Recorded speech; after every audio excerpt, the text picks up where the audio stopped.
Gold has been the king of money for thousands of years. But today we have a digital challenger, Bitcoin.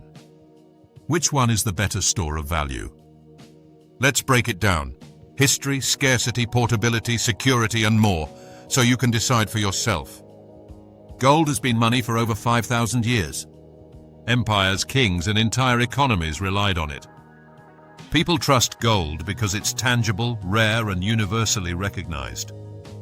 Bitcoin, on the other hand, was born in 2009 out of the global financial crisis. It's only been around for a little over a decade, but it's already built a reputation as digital gold. Trust in Bitcoin doesn't come from history. It comes from math, cryptography, and a decentralized network. Gold is scarce because mining it is hard and expensive, but we don't know exactly how much is still underground. Bitcoin, however, has programmed scarcity. There will only ever be 21 million Bitcoins, no more. That hard cap makes it predictable, something even gold can't claim. Gold is heavy. Moving it across borders is costly, and dividing it into smaller amounts isn't practical without melting or reshaping it. Bitcoin is the opposite. You can send any amount of Bitcoin to anyone in the world in minutes, 24/7, with just a phone. And you can divide one Bitcoin into 100 million Satoshis, perfect for small or large transactions. Traditionally, investing in gold meant physically owning coins or bars. That came with storage, insurance, and transport costs. But in the early 2000s, gold ETFs changed the game. Suddenly, investors could buy exposure to gold with just a stock market ticker. No vaults, no shipping, just convenience. This made gold far more accessible to regular investors. Bitcoin offers a similar revolution.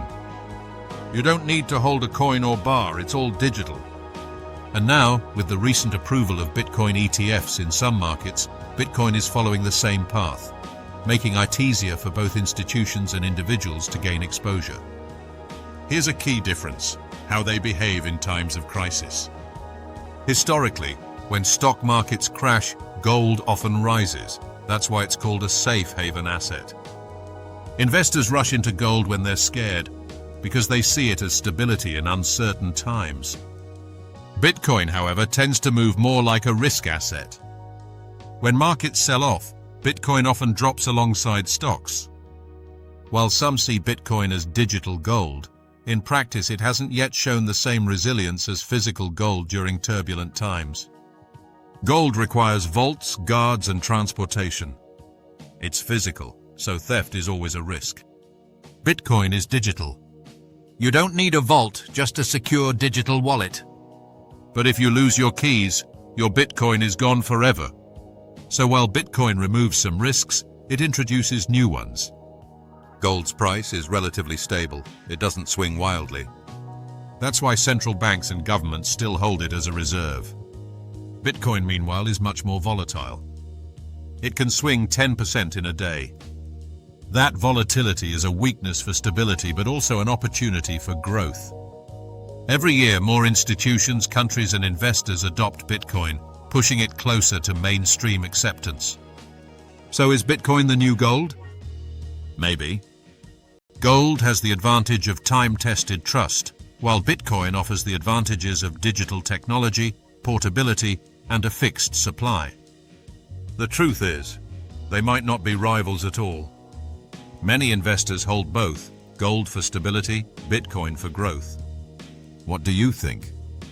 Is Bitcoin the future of money, or will gold always reign supreme? Let me know in the comments. And if you enjoyed this video, make sure to hit the like button, subscribe to the channel, and turn on notifications so you don't miss the next one.